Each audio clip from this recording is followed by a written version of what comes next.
नमस्कार जी, कैसे हैं आप लोग।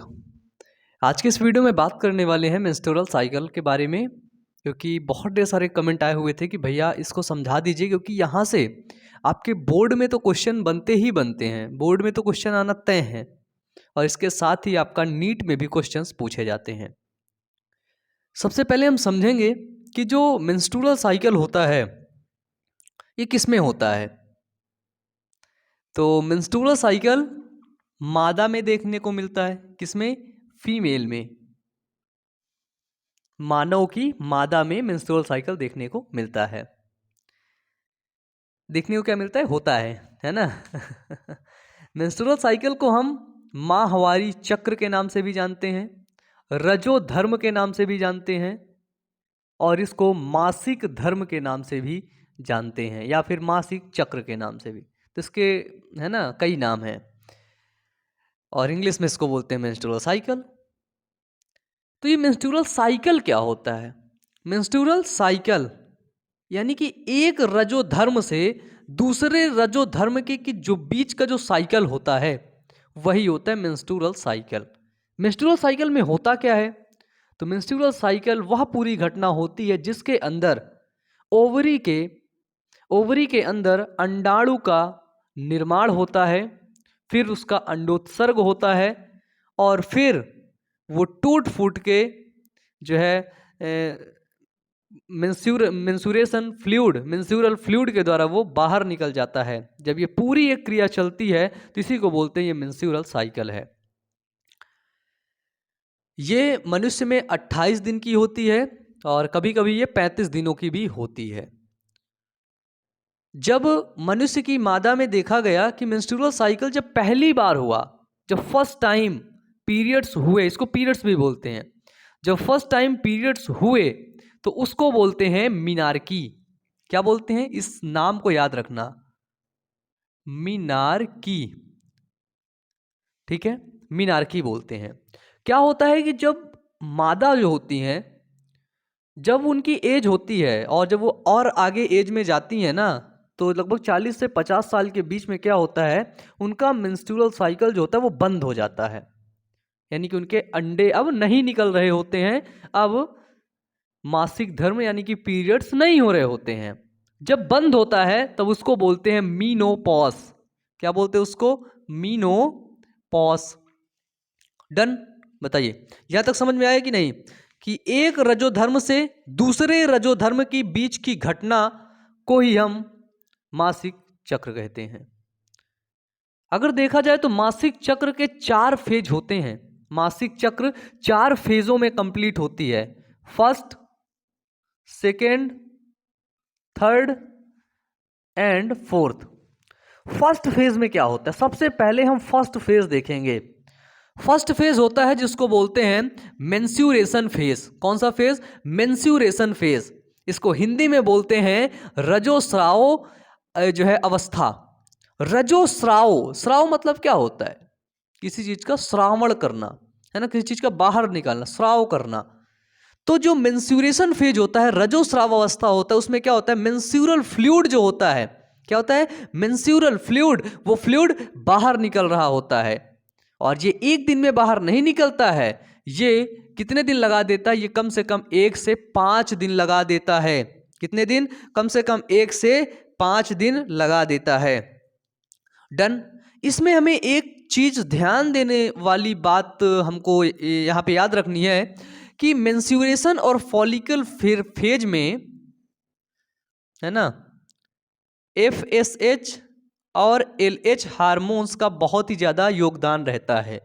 FSH क्या होता है? वो होता है फॉलिकल स्टिमुलेटिंग हार्मोन और LH का मतलब होता है ल्यूटेनाइजिंग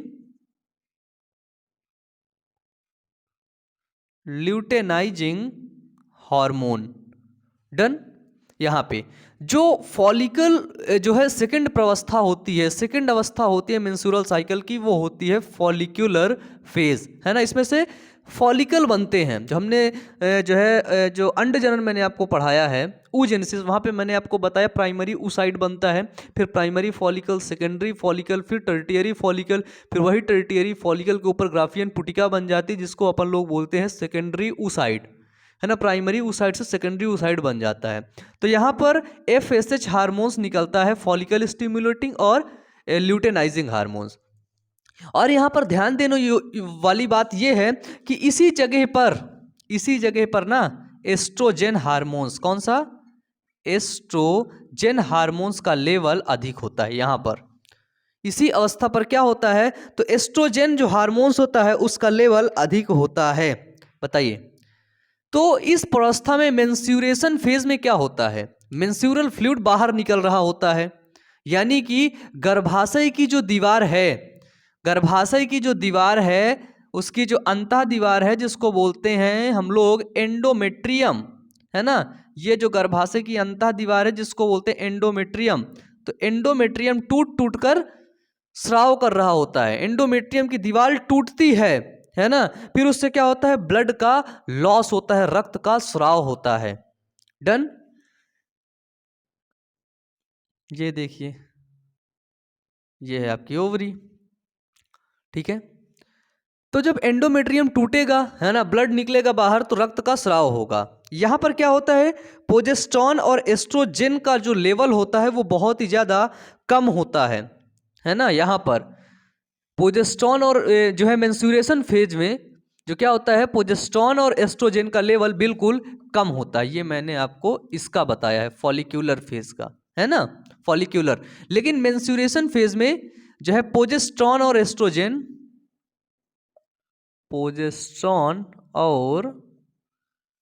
एस्ट्रोजेन का लेवल कम होता है।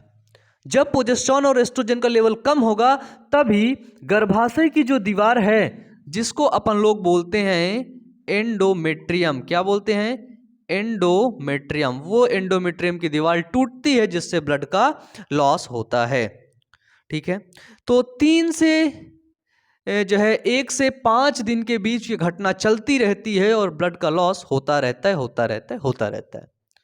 फिर जब ब्लड का लॉस कंप्लीटली हो चुका होता है तब आती है सेकेंड फेज जिसको बोलते हैं फॉलिक्यूलर फेज, पुटकी अवस्था। इसमें पुटिका बनती है, जैसे प्राइमरी फॉलिकल बनता है, फिर प्राइमरी फॉलिकल जो प्राइमरी oocyte होता है वो प्राइमरी फॉलिकल बनाता है, फिर प्राइमरी फॉलिकल से सेकेंडरी फॉलिकल से टर्टियरी फॉलिकल, और टर्टियरी फॉलिकल को हम लोग ग्राफियन पुटिका बोलते हैं जिसको हम लोग बोलते हैं सेकेंडरी oocyte।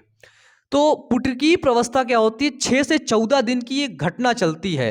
इस घटना में क्या होता है, FSH और LH हार्मोन्स का बहुत ज़्यादा योगदान होता है। इसमें एस्ट्रोजन का लेवल हाई होता है, प्रोजेस्टेरोन का लेवल कम होता है पुटकी प्रवस्था में, क्योंकि इसमें पुटक का निर्माण हो रहा होता है ना, किसका, पुटक का।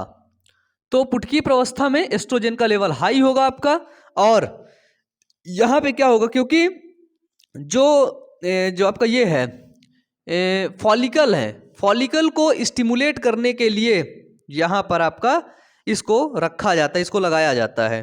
डन। ये क्या उल्टा सीधा लिखा हुआ है क्या, चलिए बिल्कुल सिंपल है। अब है यहाँ पे, फिर जब क्या होता है, फॉलिकल मेच्योर होता है, फॉलिकल मेच्योर हुआ, प्राइमरी oocyte बना, उससे बना सेकेंडरी oocyte, फिर सेकेंडरी oocyte विभाजित हुआ। देखिए यहाँ पर मैं आपको थोड़ा सा समझा देता हूँ, क्या बना, प्राइमरी oocyte, फिर प्राइमरी oocyte से बनता है सेकेंडरी oocyte, सेकेंडरी oocyte विभाजित होकर बनाता है ओवम और बनाता है कार्पस ल्यूटियम। क्या बनाता है, बनाता है कार्पस ल्यूटियम। यदि ओवम को शुक्राणु नहीं मिलता है, यदि ओवम को शुक्राणु मिलता है तो कार्पस ल्यूटियम बरकरार रहता है और प्रोजेस्टेरोन और एस्ट्रोजन का लेवल मेंटेन करके रखता है। लेकिन शुक्राणु इसको नहीं मिलता है, इस ओवम को, तो क्या होता है, यही कार्पस ल्यूटियम कार्पस एल्बिकेंस में बदल जाता है। किसमें, कार्पस एल्बिकेंस में बदल जाता है। ठीक है, यही कार्पस ल्यूटियम क्या होता है, खराब हो जाता है, नष्ट हो जाता है, कार्पस एल्बिकेंस में बदल जाता है। और उधर जो फैलोपियन नलिका में जो अंडाणु पड़ा होता है, वो अंडाणु क्या होता है, मेंस्ट्रुअल फ्लूइड के द्वारा बाहर निकल जाता है। तो क्या होता है कि जो ओवुलेशन फेज होती है, थर्ड फेज, जिसको बोलते हैं अंडोत्सर्ग अवस्था, ओवुलेशन फेज होती है 14वें दिन। कौन से दिन? 14वें दिन। तो देखना, एक चीज याद रखना, 14वें दिन इस अंडाशय से, है ना, इस अंडाशय से जो अंडाणु है वो निकल के फैलोपियन ट्यूब में आ गया। कब आता है? 14वें दिन। यानी कि अगर तुम 14वें दिन, 13वें, 14वें, 15वें या 16वें दिन के बीच में तुम इंटरकोर्स करोगे तो स्पर्म आएगा, तो बच्चा पैदा होने के चांसेस बढ़ जाते हैं, हाई रिस्क रहता है। तो क्या होता है कि इसी बीच क्या वो बताते हैं, एक जो है फैमिली प्लानिंग मेथड में, जो गर्भ निरोधक विधियों में एक विधि है जिसको बोलते हैं सेल्फ कंट्रोल, आत्म संयम, है ना। आत्म संयम में यही बताया जाता है कि जो मेंस्ट्रुअल साइकिल होती है उसके 14वें दिन में जो है इंटरकोर्स नहीं करना चाहिए, नहीं तो उस समय क्या होता है, हाई रिस्क होते हैं। ये नेचुरल मेथड होता है ना, हाई रिस्क होते हैं बच्चे पैदा होने के। और इसका अपोजिट मान लीजिए, जिसको बच्चा नहीं पैदा हो रहा है वो सेक्सुअल एक्टिविटीज, इंटरकोर्स इसी दिन करे, है ना, गारंटी है ना, श्योरिटी है कि बच्चा पैदा हो सकता है। तो 14वें दिन क्या होता है, इसी अंडाशय से अंडाणु बाहर निकल के कहाँ पहुंचता है, एफटी में। एफटी क्या होता है, जिसको हम लोग बोलते हैं फैलोपियन नलिका। डन।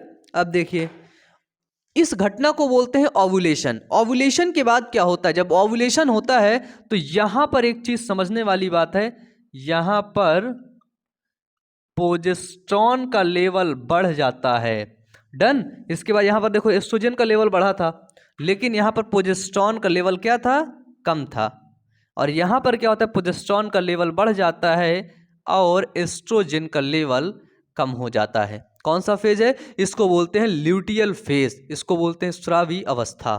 डन। ये 15वें दिन के बाद से ये चलती है और ये 28वें दिन तक चलती है ये, ठीक है। इसमें क्या होता है, FSH के स्राव को ये रोकता है, ठीक है। इसमें एक हार्मोन्स होता है जिसको बोलते हैं इनहिबिन हार्मोन्स। कौन सा, ल्यूटियल फेज में एक हार्मोन्स निकलता है, इनहिबिन हार्मोन्स। ये हार्मोन्स क्या करता है, तो ये हार्मोन्स FSH के स्राव को रोकता है, कंट्रोल करता है, भैया रुक जा। क्योंकि अगर FSH स्राव होगा, फॉलिकल स्टिमुलेटिंग हार्मोन स्राव होगा, तो जो अंडाशय है, अंडाशय से दूसरा फॉलिकल स्टिमुलेट होगा, दूसरा फॉलिकल निकल आएगा। तो इसलिए जो इनहिबिन हार्मोन्स होता है वो FSH के स्राव को रोकता है। और अगर यहीं पर निषेचन हो जाता है, यहीं पर क्या हो गया, निषेचन हो गया, तब क्या होगा, ये मेंस्ट्रुअल साइकिल आपकी क्लोज हो जाती है, वहीं पर बंद हो जाती है, ठीक है। एक चीज और ध्यान देने वाली बात यह है कि जो है FSH और LH हार्मोन्स कौन निकालता है ना, FSH और LH हार्मोन्स।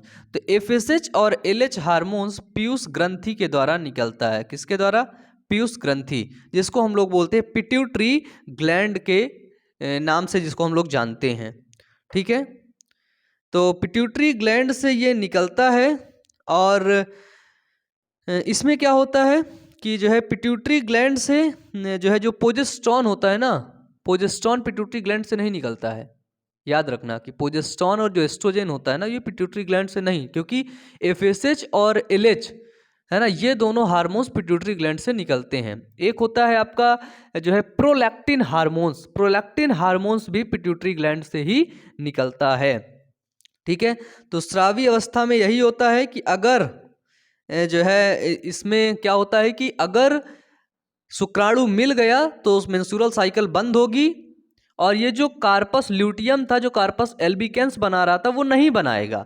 अब कार्पस ल्यूटियम ही रहेगा, और कार्पस ल्यूटियम रहेगा तो एस्ट्रोजन का लेवल बढ़ा करके रखेगा, है ना। तो जब एस्ट्रोजन का लेवल बढ़ेगा तब क्या होगा, एंडोमेट्रियम की दीवार और मोटी हो जाएगी, ठीक है। एंडोमेट्रियम को बनाए रखने के लिए क्या होता है, कार्पस ल्यूटियम क्या करता है, प्रोजेस्टेरोन को स्रावित करता है, एस्ट्रोजन नहीं, गलत बोल दिया मैं, प्रोजेस्टेरोन, है ना, याद रखना, प्रोजेस्टेरोन। और यही प्रोजेस्टेरोन क्या करती है, एंडोमेट्रियम की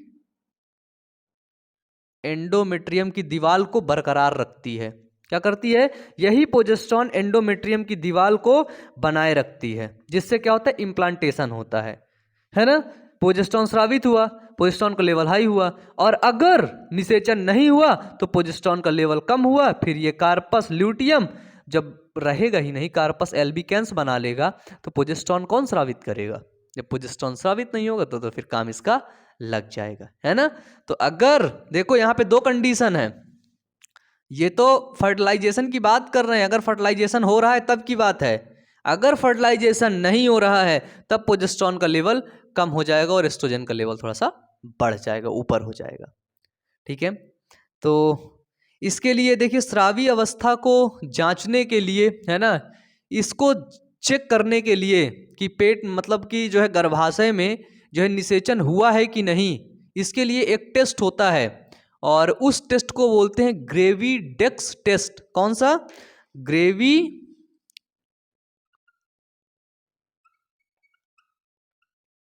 ग्रेविडेक्स टेस्ट, है ना। और इसी ग्रेविडेक्स टेस्ट के द्वारा ही पता कर लेते हैं। ठीक है,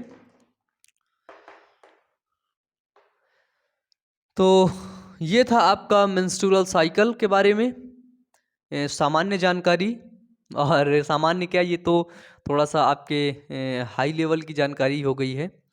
और मुझे उम्मीद है कि यहाँ पर आपको सभी टॉपिक अच्छे तरीके से क्लियर हुआ होगा। तो डन, आज के लिए यहीं तक, मिलते हैं नेक्स्ट वीडियो में। और भी हमारे वीडियोस को देखने के लिए आप क्लास 12th बायोलॉजी की प्लेलिस्ट है, वहाँ पर जा कर के देख सकते हैं, वहाँ पर सभी वीडियोस अवेलेबल हैं। अच्छे से पढ़ते रहिए, मेहनत करते रहिए, हम आपके उज्जवल भविष्य की कामना करते हैं। Wish you all the best. Thank you.